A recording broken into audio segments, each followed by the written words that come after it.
ప్రియ సోదరీ సోదరులారా, రాజుల మొదటి గ్రంథం మీరు వినబోతున్నారు. మొదట బైబిలు వాక్య భాగం వినండి, తరువాత దాని వెంట వ్యాఖ్యానం వింటారు. బైబిలు సత్యాలను జీవితాలకు అన్వయించుకోండి. మొదటి వచనం నుండి వినండి. రాజైన దావీదు బహువృద్ధుడు కాగా సేవకులు అతనికి ఎన్ని బట్టలు కప్పినా అతనికి వెట్ట కలగలేదు. వారు ఇశ్రాయేలీయుల దేశం దిక్కులన్నిటా తిరిగి ఒక చక్కని చిన్నదాన్ని వెదికి అబీషగు అనే షూనేమీయురాలిని చూచి రాజు వద్దకు తీసుకొని వచ్చారు. ఈ చిన్నది బహు చక్కనిది గాని రాజు ఆమెను కూడలేదు. అదోనీయా హగ్గీతు కుమారుడు. అతడు గర్వించిన వాడై నేనే రాజును అవుతాననుకొని రథాలను గుర్రపు రౌతులను తనకు ముందుగా పరుగెత్తటానికి 50 మంది మనుష్యులను ఏర్పరచుకున్నాడు. అతని తండ్రి అతనికి నొప్పి కలుగ చేయలేదు. ఈలాగున ఎందుకు చేస్తున్నావని ఎప్పుడూ విచారించనూ లేదు. చూడడానికి అతడు బహు సౌందర్యము గలవాడు. అబ్షాలోము తరువాత పుట్టినవాడు. అతడు యోవాబుతో అబ్యాతారుతో ఆలోచన చేశాడు. వారు అదోనీయా పక్షము వహించి అతనికి సహాయం చేశారు. కాని యాజకుడైన సాదోకు, బెనాయా, ప్రవక్త అయిన నాతాను, షిమి, రేయి, దావీదు యొక్క శూరులు అదోనీయాతో కలిసికొనలేదు. అదోనీయా జోహెలేతు అనే బండ దగ్గర గొర్రెలను, ఎడ్లను, కొవ్విన దూడలను బలిగా అర్పించి రాజకుమారులైన తన సహోదరులందరినీ, యూదావారైన రాజసేవకులందరినీ పిలిపించాడు. కాని నాతాను ప్రవక్తను, బెనాయాను, దావీదు శూరులను, తన సోదరుడైన సొలొమోనును పిలువలేదు. అప్పుడు నాతాను సొలొమోను తల్లి అయిన బత్షెబతో అన్నాడు, హగ్గీతు కుమారుడైన అదోనీయా ఏలుతున్న సంగతి నీకు వినబడలేదా? అయితే ఈ సంగతి మన ఏలినవాడైన దావీదుకు తెలియదు. కాబట్టి నీ ప్రాణమును, నీ కుమారుడైన సొలొమోను ప్రాణమును రక్షించుకోటానికి నేను నీకొక ఆలోచన చెప్తాను, విను. నీవు దావీదు రాజు వద్దకు పోయి అడుగు, రాజా, అవశ్యముగా నీ కుమారుడైన సొలొమోను నీ వెనుక ఏలేవాడై నీ సింహాసనం మీద ఆసీనుడవుతాడని నాకు నీవు ప్రమాణపూర్వకంగా సెలవిచ్చావే, అననీయా ఏలుతూ ఉండడమేమిటి? రాజుతో నీవు మాట్లాడుతూ ఉండగా నేను నీ వెనుక లోపలికి వచ్చి నీవు విన్నవించిన మాటలను రూఢిపరుస్తాను. బత్షెబ గదిలో ఉన్న రాజు వద్దకు వచ్చింది. రాజు బహు వృద్ధుడైనందున షూనేమీయురాలైన అబీషగు రాజును కనిపెట్టుతూ ఉన్నది. బత్షెబ వచ్చి రాజు ఎదుట సాగిలపడి నమస్కారం చేసింది. నీ కోరిక ఏమని అడిగాడు రాజు. ఆమె మనవి చేసింది, నా ఏలినవాడా, నీవు నీ దేవుడైన యెహోవా తోడని చెప్పి నాకు ప్రమాణం చేశావు. అవశ్యముగా నీ కుమారుడైన సొలొమోను నా వెనుక ఏలేవాడై నా సింహాసనం మీద ఆసీనుడవుతాడని సెలవిచ్చావే. ఇప్పుడైతే అదోనీయా ఏలుతున్నాడు. ఈ సంగతి రాజువైన నీకు తెలియదు. అతడు బలి అర్పించి రాకుమారులందరినీ, యాజకుడైన అబ్యాతారును, సైన్యాధిపతి అయిన యోవాబును పిలిపించాడు. సొలొమోనును పిలువలేదు. రాజా, నీ తరువాత సింహాసనం మీద ఎవడు ఆసీనుడవుతాడో దానిని గూర్చి ఇశ్రాయేలీయులందరూ కనిపెట్టుకొని ఉన్నారు. రాజా, నీవు నీ పితరులతో కూడా నిద్ర పొందిన తరువాత నేను, నా కుమారుడైన సొలొమోను అపరాధులముగా ఎంచబడతాము. ఆమె రాజుతో మాట్లాడుతున్నప్పుడు నాతాను ప్రవక్త లోపలికి వచ్చాడు. ప్రవక్త అయిన నాతాను వచ్చాడని సేవకులు రాజుకు తెలియచేశారు. అతడు రాజు సన్నిధికి వచ్చి నమస్కారం చేసి సాష్టాంగపడి అన్నాడు, రాజా, అదోనీయా నీ తరువాత ఏలికయ్యై నీ సింహాసనం మీద కూర్చుంటాడని నీవు సెలవిచ్చావా? ఈ దినమున అతడు పోయి బలి అర్పించి రాకుమారులందరినీ, సైన్యాధిపతులను, యాజకుడైన అబ్యాతారును పిలిపించాడు. వారు అతని సన్నిధిలో అన్నపానములు పుచ్చుకుంటూ రాజైన అదోనీయా చిరంజీవి అవునుగాక అని పలుకుతున్నారు. అయితే నన్ను, సాదోకును, బెనాయాను, సొలొమోనును అతడు పిలిచినవాడు కాడు. నీ తరువాత నీ సింహాసనం మీద ఎవడు ఆసీనుడై ఉంటాడో అది నాతో చెప్పకుండా ఉంటావా? ఈ కార్యము రాజువైన నీ సెలవు చొప్పున జరుగుతున్నదా? దావీదు బెత్షెబను పిలువమని సెలవీయగా ఆమె రాజు సన్నిధికి వచ్చి రాజు ఎదుట నిలువబడింది. 1 రాజులు 1 అధ్యాయం 28వ వచనం వరకు వచ్చాము. ఇప్పుడు వివరణ వినండి. అదోనీయా తిరుగుబాటు చేస్తున్నాడు. సమూయేలు గ్రంథానికి ఇది కొనసాగింపు. రాజు వృద్ధుడైపోయాడు. అదోనీయా దావీదు కుమారులలో ఒకడు. అతడు సింహాసనం ఎక్కటానికి తాపత్రయపడుతున్నాడు. నాతాను బత్షెబ ఏకీభవించి ఈ విషయమై రాజుతో మాట్లాడుతున్నారు. సొలొమోనును రాజుగా చేయడానికి దావీదును ఒప్పిస్తున్నారు. దావీదు చాలా పెద్దవాడైపోయాడు. అతనికి తోడు కావాలి. అదోనీయా ఇదే అదను అనుకుని తానే రాజునని ప్రకటిస్తున్నాడు. కాని అది దేవుని చిత్తం కాదు.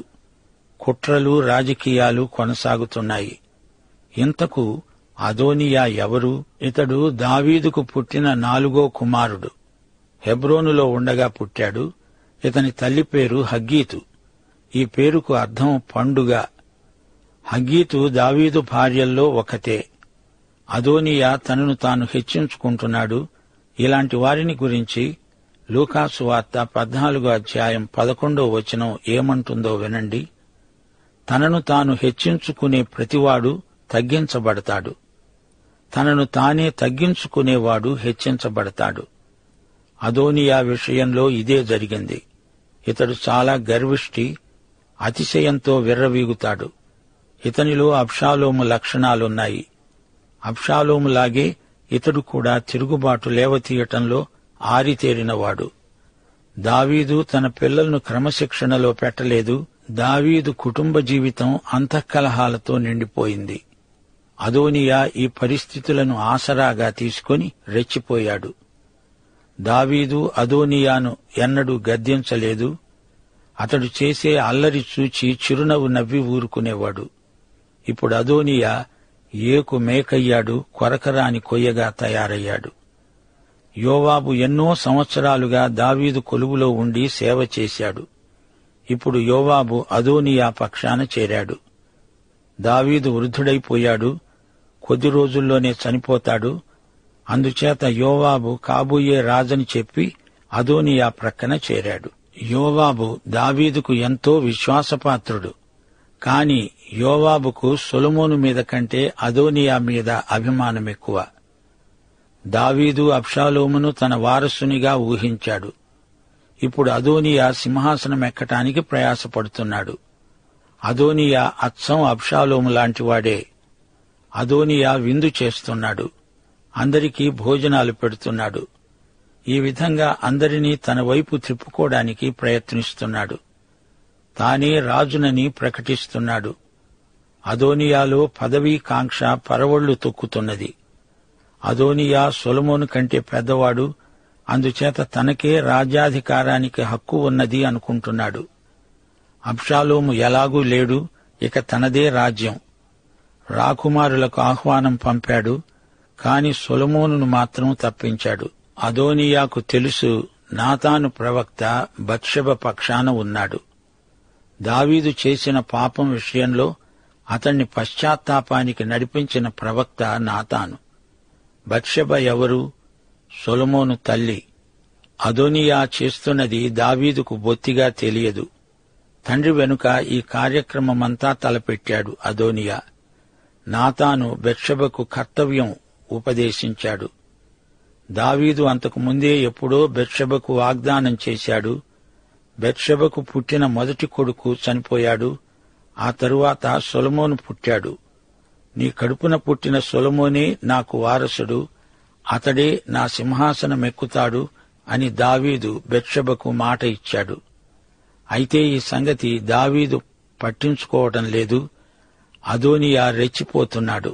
అసలు రాజుకు సొలొమోను సింహాసనం ఎక్కటం ఇష్టమవునా కాదా అని అనుమానం కలుగుతున్నది. గనుక బత్షెబ, రాణి మేలుకో, పద రాజు దగ్గరికి, జరుగుతున్నదంతా దావీదుకు పూసగుచ్చినట్లు చెప్పు, నీవు చెప్పిందాన్ని నేను రాజు సమక్షంలో సమర్థిస్తాను అంటూ ఆమెను నాతాను పురికొల్పాడు. అంతకు ముందు కొన్ని రోజులుగా దావీదు బెత్షెబను చూచి ఉండలేదు. నాతాను చెప్పినట్లే బెత్షెబ చేసింది. నిజమే, దావీదు తన వారసుడి విషయంలో నిర్లిప్తంగా ఉన్నాడు. అదోనియా మంచి వ్యక్తిత్వం గల యువకుడే. అనేకులు అతడంటే ఇష్టపడుతున్నారు కూడా. నాతాను బెత్షెబ కలిసి వృద్ధరాజును నిలదీసి అడుగుతున్నారు, రాజా, ఇది చెప్పు, నీవు నిజంగా అదోనియా రాజవాలని కోరుతున్నావా లేక సొలొమోనును కోరుతున్నావా? అసలు ఈ సంగతి దావీదుకు తెలియనే తెలియదు. దావీదు బత్షెబతో సొలొమోనును గురించి మాట్లాడేటప్పుడు నీ కుమారుడు అంటున్నాడు, మన కుమారుడు అనటం లేదు. సొలొమోనును గురించి దావీదుకు అంతగా మమకారం ఉన్నట్లు కనపడదు. బత్షెబ దావీదులకు చాలా విషయాలలో ఏకాభిప్రాయం ఉన్నట్లు తోచదు. గమనించారా? దావీదుకు దేవుని యందు ఎంతో విశ్వాసమున్నది. తన హయాములో దేవుణ్ణి మహిమపరిచాడు, నిజమే. కాని వృద్ధాప్యంలో రాజకీయాలు అంతఃకలహాలుగా పరిణమించాయి. దావీదు కాలంలో యూదా ఇశ్రాయేలు అంతా ఒకే రాజ్యమై వెలుగొందింది. అది సువర్ణయుగం. అయితే ఆ రాజ్యం రెండుగా విభజింపబడబోతున్నది. రాజ్య వైభవం గతించింది. పరోక్షంగా దేవుని ప్రజల మధ్య విగ్రహారాధన చోటు చేసుకున్నది. వారు దేవునికి విధేయులు కాలేదు. అందుకే ఈ అగసాట్లు ప్రాప్తించాయి. నాడు నేడు అదే ప్రమాదం అందరికీ కలుగుతూనే ఉంది. అసూయ, అధికార వ్యామోహం, కుటుంబ సంబంధాలలో విశ్వాసహీనత, వేషధారణ మొదలైన బలహీనతలు ఎక్కువగా కానవస్తున్నాయి. అదోనియా దావీదుకు 4వ కొడుకు. దావీదు తరువాత రాజు కావలసిన వాడు అంటే అది సహేతుకంగా తోస్తుంది. అందరికంటే పెద్దవాడు అమ్నోను. ఇతణ్ణి తన సోదరుడు అబ్షాలోము చంపేశాడు. తరువాత దానియేలు, ఇతడు చనిపోయాడు. అబ్షాలోము యుద్ధంలో చనిపోయాడు. దావీదుకు తెలియకుండానే అకస్మాత్తుగా సింహాసనము ఎక్కాలని అదోనియా త్వరపడ్డాడు. అదోనియా సొలొమోను విషయంలో భయపడిన మాట వాస్తవమే. అందుకే అతణ్ణి విందుకు పిలవలేదు. ఎంత ఉపాయంగా ప్రయత్నించినా అదోనియా కృషి ఫలించలేదు. తనను తాను హెచ్చించుకొని అదోనియా అపజయానికి గురి అయ్యాడు. ఈ సందర్భంలో మా శ్రోతలు కొన్ని ముఖ్య విషయాలు గుర్తించాలి. దావీదు, సమూయేలు వంటి భక్తిగల నాయకులు జాతి శ్రేయస్సు కోసం ఎంతో పాటుపడ్డారు. కాని వారి కుటుంబ సమస్యలు చాలా క్లిష్టతరమై, జటిలమై వారికి ఆందోళన కలిగించాయి. తమ పిల్లలను అదుపులో పెట్టలేకపోయారు. నైతిక ఆధ్యాత్మిక సౌశీల్యం ఒక్క రోజులో ఉత్పత్తి అయ్యేది కాదు. పిల్లలను బాల్యం నుండి సంవత్సరాల తరబడి క్రమశిక్షణలో ఉంచి పెంచితేనే కాని వారికి సౌశీల్యం అలవడదు. ఒక రాజుగా దావీదు దేవునికి, జాతికి గొప్ప సేవ చేశాడు. కాని ఒక తండ్రిగా అతడు ఓడిపోయాడనే చెప్పాలి. కుటుంబం కూడా దేవుడిచ్చిన బాధ్యతే కదా. రాజ్యాన్ని ఏలే రాజైనా కుటుంబాన్ని నిర్లక్ష్యం చేయడం ఆధ్యాత్మిక నేరమే అవుతుంది. ఇంట గెలిచి రచ్చగెలవమన్నారు. అదోనియా క్రమశిక్షణలో పెరిగినవాడు కాడు. అందుకే హద్దు పద్దు లేకుండా రాజకీయ కుట్రల్లో తలదూర్చాడు. తాను అనుకున్నదేదో అదే చెయ్యాలనే తలంపు తప్ప దీనివల్ల ఇతరులకు కీడు వాటిల్లుతుందే అనే ఆలోచనే ఉండదు.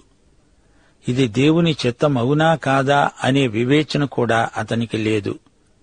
చిన్నప్పుడు తల్లిదండ్రుల క్రమశిక్షణలో పెరిగినవారు పెద్దవారైనప్పుడు తమను తాము అదుపులో ఉంచుకోగల ఇంద్రియ నిగ్రహం అలవర్చుకుంటారు. ఈరోజు పాఠంలో యోవాబు, అబ్యాతారు పేర్కొనబడ్డారు. యోవాబు మంచి సేనాపతి. ఇతనికి 2 సోదరులు, అబీషై, ఆషాహేలు. ఈ ముగ్గురిలో యోవాబు గొప్ప నాయకుడు. దావీదు రాజుకు ఇతడే ముఖ్య సేనాపతి. అపజయమెరుగని పరాక్రమశాలి. యోవాబు సోదరులు ధైర్య సాహసాలు గలవారు. అయితే యోవాబుకు యుద్ధనీతి బాగా తెలుసు. యోవాబు ఇతరుల కష్టనష్టాలను సరుకు చేయడు.